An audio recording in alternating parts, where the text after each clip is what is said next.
de la République et l'institution supérieure de contrôle. C'est nous-mêmes qui ajoutons finances publiques, sinon c'est l'institution supérieure de contrôle. La Cour d'appel a des moyens d'action. Entre autres, nous procédons par la sensibilisation, la prévention, la réforme et enfin la sanction. Contrairement à ce que les gens attendent de nous, la sanction n'est pas notre première option. Elle est la dernière, en fait. La première option, c'est la sensibilisation. Ensuite, nous passons à la prévention et à la réforme, qui paraît être l'option la plus déterminante. Nous n'avons pas pour objectif d'envoyer des citoyens en prison. Ce n'est pas cela. Mais par contre, nous devons analyser, auditer les systèmes pour qu'ils soient performants. Je le dis parce que vous allez voir, lorsque la Cour est interpellée, on nous dit souvent combien de personnes vous avez envoyées en prison. Mais ce n'est pas cela le plus important. Le contrôle, il est systémique. Il n'est pas individualisé. Lorsque vous vous attaquez à des systèmes, vous arrivez à juguler beaucoup de choses. La corruption, les défaillances, etc. Mais si vous vous attaquez à des individus, on peut l'envoyer en prison, celui qui va le remplacer fera pire, et ainsi de suite. Donc ça ne sert à rien du tout de faire cela. Aujourd'hui, la Cour des comptes est dans une autre dimension. En 1961, lorsque la Cour était créée, c'était la Chambre des comptes, le président Houphouët-Boigny voulait contrôler les deniers qui étaient affectés aux collectivités. Mais aujourd'hui, nous ne sommes plus dans cette logique. Si vous contrôlez les collectivités, en général, c'est le comptable que nous jugeons.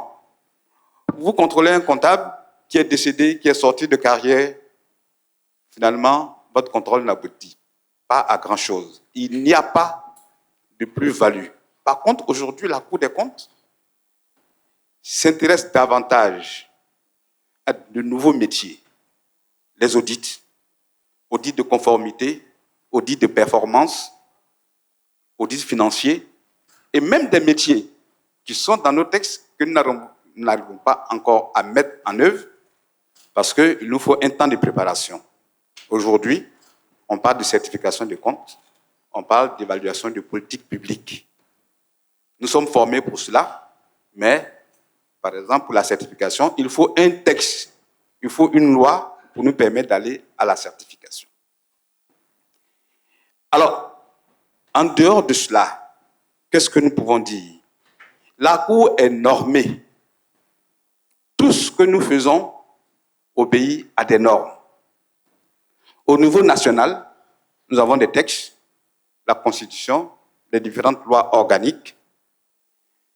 Nous avons également au niveau international les textes de l'Intosai. Ce sont des traités et la Côte d'Ivoire est membre de l'Intosai. Les traités ont une valeur supérieure aux lois. Alors, vous voyez tout de suite la difficulté qu'il y a.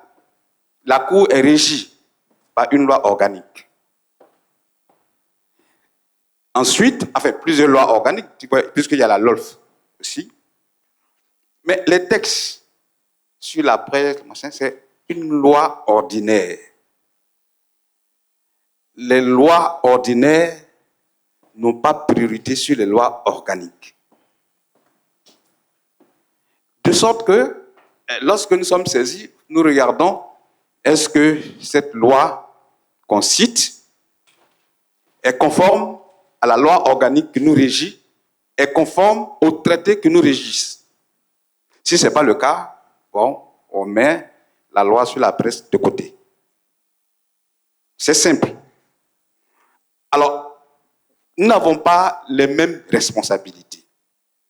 N'oubliez pas, la Cour des comptes est une institution. Elle fait partie de ce qu'on appelle les grandes muettes.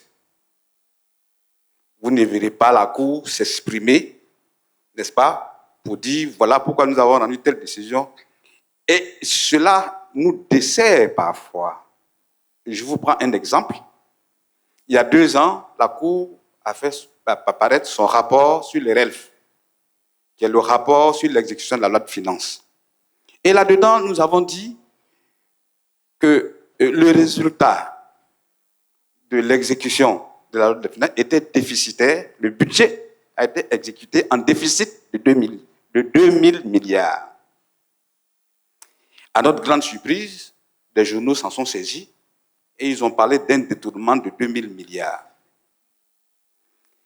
Une exécution déficitaire n'est pas un détournement. Dans notre travail, nous avons 3 parties.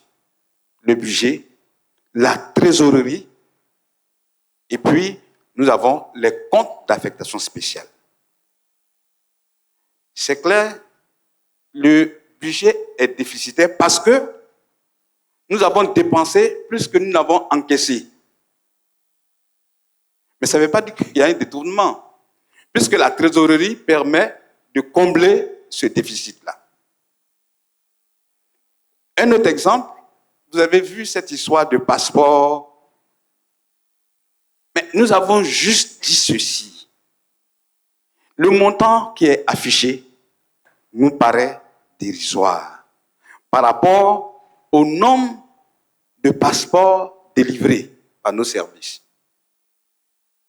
Mais si nous voulons approfondir les choses, il nous faut faire un audit de façon spécifique pour savoir pourquoi tout est parti en vrille.